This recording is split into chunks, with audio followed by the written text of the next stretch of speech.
Before the CIA, before the KGB, before even the Roman spies, there were the shadows of Egypt. A civilization so advanced, even its secrets had guardians. Where are you watching from? Drop your country in the comments. And if you love uncovering hidden history, hit like right now, because this story has been buried for over 3,000 years. Now, let's go back to where espionage was born. In the golden sands of the Nile, the temples were more than places of worship. They were the first intelligence hubs in human history. Every hieroglyph carved on the wall wasn't just art. It was code. Every priest wasn't just a man of faith. He was an observer, a recorder, a spy for the gods. While kings across the world ruled through armies, Egypt ruled through information. The Pharaoh didn't just command power. He controlled knowledge. And that control was maintained through secret societies that operated in the shadows of temples, pyramids, and royal tombs. The high priests of Amun, Ra, and Thoth were among the most powerful intelligence brokers in the ancient world. They possessed three things no ruler could survive without: information on rival kingdoms, access to the pharaoh's inner circle, and fear, because people believed they could speak to the gods. But behind the curtain of faith lay something even darker: a network of spies disguised as holy men. They traveled through Egypt's cities and deserts, collecting whispers about grain shortages, political unrest, foreign threats, and even the pharaoh's weaknesses. At night, they recorded it all in coded papyri, sealed under the symbol of the Eye of Horus, the world's first symbol of surveillance. To the common people, they were priests. To the pharaoh, they were the watchers of Nut, guardians of truth, order, and control. But what made Egypt's espionage system immortal wasn't just the spies who lived, it was those who died. When archaeologists discovered the Book of the Dead, most saw a collection of spells and prayers for the afterlife. But hidden among its texts were encrypted messages, ancient mnemonic codes teaching initiates how to keep secrets. It was said that the highest members of these secret priestly orders were buried with coded scrolls, known only to a select few. If one of them betrayed their oath, their Ka, their eternal soul, would be damned to wander forever. Loyalty wasn't enforced by law. It was enforced by fear of divine punishment. Every ruler, from Narmer to Ramesses, understood one truth: a throne is never stable unless your enemies are invisible before they act. And so, around 1500 BCE, Egypt saw the rise of something historians call the royal eyes and ears, a network of loyal agents reporting directly to the pharaoh. These spies moved among merchants, scribes, foreign emissaries, and even within the military ranks. They monitored everyone, even the high priests themselves. In a sense, the pharaoh didn't just rule Egypt, he ruled through surveillance. Their royal eyes operated in silence, their names erased from scrolls, their faces never carved in stone. To this day, archaeologists find documents with missing names, erased deliberately, suggesting an ancient protocol of anonymity. Sound familiar? That's not far from what intelligence agencies still do today. During Egypt's long conflict with the Hittites, spies played a decisive role. Ramesses II didn't just send armies to the Battle of Kadesh. He sent informants, disguised as deserters, to infiltrate enemy camps. According to surviving inscriptions, 2 Hittite spies were captured. But some Egyptologists believe that was just cover for Egypt's own covert operation. Ramesses' scribes exaggerated his victory, turning a strategic stalemate into a godlike triumph. It wasn't just propaganda. It was psychological warfare, the art of perception management. For the first time in recorded history, truth itself became a weapon. While the pharaoh's spies worked in the open, a deeper order thrived in the shadows. The Brotherhood of the Horizon, believed to be the oldest secret society in Egyptian history. Their members were astronomers, mathematicians, and mystics, men who tracked the stars not just to read the heavens, but to predict human behavior. They advised rulers on timing wars, coronations, and treaties based on celestial cycles, information that gave Egypt a psychological and strategic edge over every rival nation. To outsiders, it looked like divine timing. To insiders, it was data. Their motto was said to be carved inside the Temple of Thoth. Those who control the stars, control the kings. In a world ruled by men, one woman rewrote the rules of espionage, Queen Hatshepsut. Behind her peaceful reign lay a masterclass in deception. Disguised as a man to secure her throne, she built a network of loyal informants through trade routes and temples. She sent merchant spies to the mysterious land of Punt, gathering intelligence disguised as diplomacy. Every gift that arrived at her court carried hidden symbols and coded information about foreign politics and resources. It wasn't just trade, it was intelligence exchange. Her control of secrets made her one of the most untouchable rulers in history. Each temple complex was like an ancient intelligence headquarters. Priests acted as analysts and record keepers. Messengers doubled as field agents. Scribes were the code makers, developing hidden hieroglyphic sequences that only trained initiates could read. Even the architecture served a purpose. Hidden chambers within temples, like those under Karnak and Abydos, contained encrypted records about royal decrees, tax collections, and surveillance on officials. Those who entered without permission never returned. Betraying the temple's secrets meant more than death. It meant erasure. Your name, your memory, your existence, all wiped from history. The ancient Egyptians called it second death. Even your soul was denied the afterlife.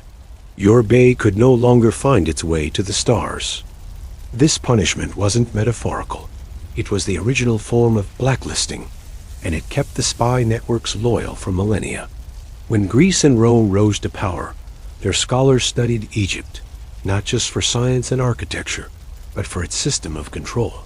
Plato himself was said to admire Egyptian secrecy, calling their priesthood keepers of eternal order. Later, when Rome built its own intelligence system, it mirrored the Egyptian model: temples as safe houses, codes in sacred texts, spies hidden behind religious authority. The world's first spy agencies weren't born in palaces or battlefields. They were born in temples, under the watchful eyes of the gods. Today, the echoes of Egypt's secret societies still ripple through time, in symbols, rituals, and architecture. The Eye of Horus became a global emblem of surveillance. The pyramid, a symbol of hierarchy and secrecy, still stands as the logo for intelligence and mystery. It's said that every secret society in history, from the Templars to the Freemasons, owes its foundation to the Egyptians. And maybe that's true, because the first spies didn't just serve kings. They served eternity. We've only scratched the surface.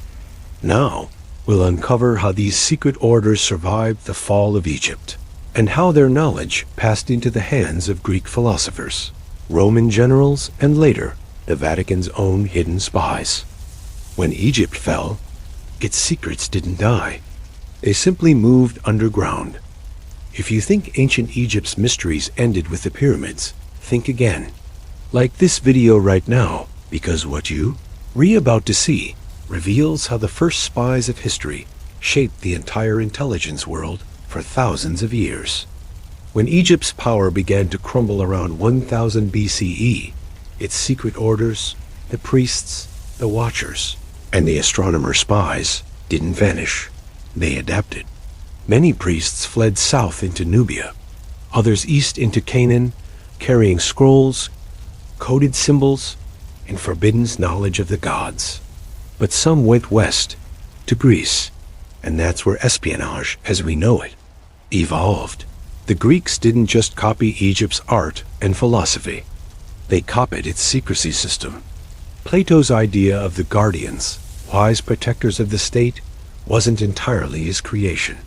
It mirrored Egypt's watchers of Mat, the priestly spies who kept balance through intelligence. Even the Greek word mysterion, meaning secret rite, comes directly from the Egyptian concept of hidden divine truth known only to initiates. By the time of Pythagoras, Egypt's secret teachings had become something else, philosophy cloaked in symbolism. Pythagoras himself spent over 20 years in Egyptian temples, learning astronomy, sacred geometry, and coded communication used by temple scribes. When he returned to Greece, he founded his own brotherhood, bound by oath, secrecy, and a ritual silence on sacred knowledge. Sound familiar? It should, because it was the first Western secret society. And what they guarded wasn't just math or mysticism. It was the blueprint of control through knowledge. When Rome conquered Egypt in 30 BCE, they inherited more than land and treasure. They inherited a system. The Romans were ruthless, but strategic. They admired Egypt's precision in administration and intelligence. Soon, they adapted the Egyptian royal eyes into their own version.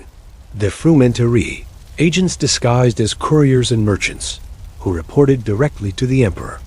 They monitored senators, generals, and governors, keeping the empire's vast machinery running through fear and surveillance. And where did they learn the art of coded correspondence, hidden ink, and information networks? From the Egyptian archives seized in Alexandria. The Library of Alexandria wasn't just about knowledge. It was the world's first information bank. It held blueprints for control, persuasion, and psychological warfare, written centuries before Rome ever existed. As the Roman Empire declined, the knowledge it stole from Egypt was scattered, carried by monks, scholars, and alchemists across Europe and the Middle East. But not all of it was lost. A few groups, descended from Egyptian temple orders, went underground. They became mystery cults, preserving fragments of Egypt's intelligence systems through rituals and symbols. By the Middle Ages, these traditions reappeared in the Templars, Rosicrucians, and later, the Freemasons. Every oath of secrecy, every symbol of the eye, the triangle, the sun and moon, traces back to Egypt's earliest spy orders. The eye of Horus became the all-seeing eye. The pyramid became the ultimate symbol of knowledge above power, one that survives even on modern currency and intelligence emblems. While religion told stories to keep faith alive, the secret orders learned something else from Egypt: how to shape behavior through belief. They understood that power wasn't about weapons, it was about information. Control the story, and you control the mind. The pharaohs used fear of the gods. The Greeks used philosophy. The Romans used law. And the secret orders used ritual and secrecy. It was the same system, repackaged for every age. By the 4th century CE, as Christianity spread across the Roman world, a new power saw the potential of ancient Egyptian control systems: the Church. The Vatican inherited much of its ceremonial structure from Egypt: the robes, the incense, the chants, even the concept of divine hierarchy. But behind the religion was another layer: a network of information gatherers. Monks traveling between abbeys carried coded letters. Confessionals acted as intelligence-gathering posts, and high-ranking priests served as papal couriers, collecting secrets from every kingdom in Europe. They became the spiritual successors of the Egyptian temple spies, watching the world, reporting to one throne. By the Middle Ages, the Vatican's intelligence network rivaled that of any empire, all built on methods perfected in the sands of the Nile thousands of years before. Modern intelligence agencies like MI6, CIA, and Mossad trace their roots back through a chain of evolution. But if you follow that chain far enough, it leads straight to the priests of Thoth and Amun. Hieroglyphic codes became ciphers. Temple watchers became agents. Sacred oaths became official secrets. The same tools: secrecy, deception, information, just with new names. And while nations rise and fall, the principles of Egyptian espionage have never died. They live on in every hidden hand that shapes the world behind the curtain. Today, archaeologists continue to unearth papyri containing strange coded phrases, incomplete maps, and lists of observers. To the untrained eye, they're just relics. But to intelligence historians, there's something far more profound: the operating manual of civilization itself. Egypt taught humanity that knowledge was sacred but dangerous. It taught rulers that control must be invisible. And it gave birth to a profession that still decides the fate of nations: the spy. As one ancient scribe wrote nearly 3,500 years ago, "The wise man sees with the eyes of Ar, and speaks only when the truth can serve." The pyramids have stood for millennia, but their true secret was never the tombs. It was the network of watchers who kept Egypt's power intact long after its kings had turned to dust. Every secret agency today walks in their footsteps, and every surveillance camera, every classified file, is just the echo of that first eye, carved into the stone, the Eye of Horus. If this story changed the way you see ancient Egypt, hit subscribe, comment "The Watchers Still See," and share this video to spread the truth about where espionage really began. And remember, history isn't written by the victors.